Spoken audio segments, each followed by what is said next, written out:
আসসালামু আলাইকুম, hello viewers. আমার পালমার আম বাগানের চারা গাছে দুটি আম এখন হারভেস্ট করব। সেই জন্য চিন্তা করলাম একটা ভিডিওর প্রয়োজন। মাশাআল্লাহ অনেক বড় হয়েছে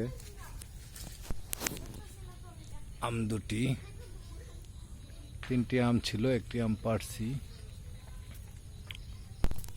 একটি আম এখন হারভেস্ট করব। মনে হয় যেন 1 কেজির উপরে হবে আমটি। যাই হোক, দেখা যাক। এখন আমটি ছিঁড়ে নিলাম।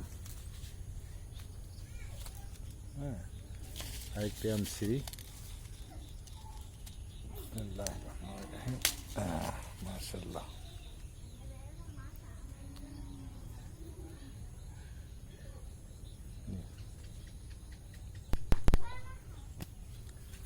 পাশাপাশি পালমার আমটা ছিঁড়ে আনলাম। পালমার, এটাকে বলে না রেড পালমার। আরেকটি আম ছিঁড়ে আনলাম, আমটি হলো কিউজাই। দেখবো এগুলি কতটুকু ওজন হয়েছে।